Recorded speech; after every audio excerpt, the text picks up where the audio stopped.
Hi, my name is Bonnie Clayton, and I am doing the ACing interview discussion assignment. So, luckily for me, I have a son who is in human resources and has conducted many interviews. So, I've asked him to do a telephone interview with me, and hopefully, he's nice to me or I won't do his laundry anymore. Okay, so Jason, go ahead, ask your questions. All right, so I've got several questions here for you. So we'll start with this one. What would you do if you disagreed with somebody at work? I would first of all talk to my coworker and find out what their side of the story is. Oftentimes I find when you have a disagreement, if you hear the other side of the story, you're usually able to work out the disagreement without involving management. And it just forms a better working relationship. All right.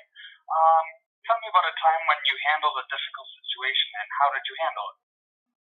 I work in matrimonial law, so there's many difficult situations that arise. Oftentimes it's an irate client, whether they're irate with their employer or whether they're irate with the other side. Often their emotions are what has taken hold and they're not thinking rationally. So what I try to do is listen to what they have to say.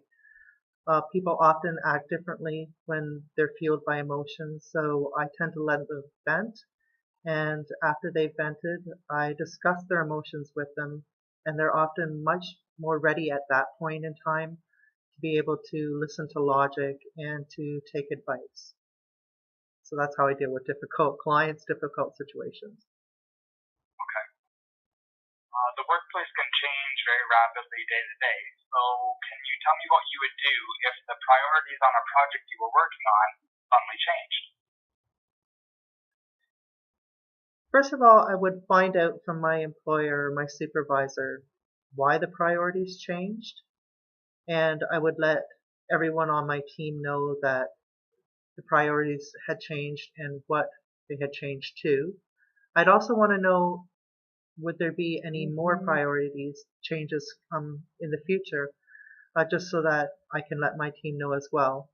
And then once we've um, decided what the changes and priorities are, then I would meet with my team and discuss those changes and move forward from there.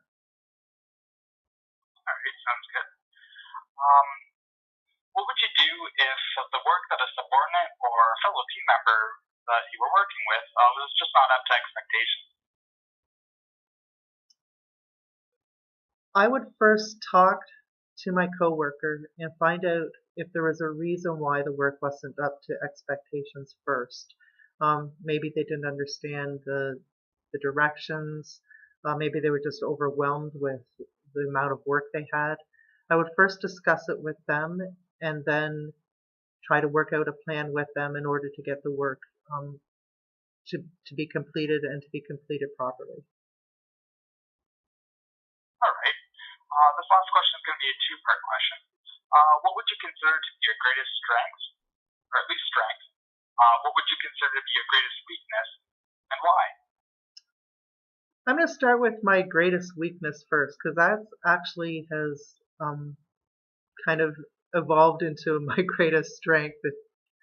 So, one of my greatest weaknesses is that I like to have work done to my standards, and when it doesn't meet my standards, I find it very difficult to just let that coworker's work be. I feel a need to change it, to tweak it until it meets my standards. So that would be a weakness. I've actually taken that weakness and made it into one of my strengths by learning to listen to what other people have to say. Once I increased my listening skills, I learned that it's not that their work isn't meeting my standards, it's just a difference in opinion.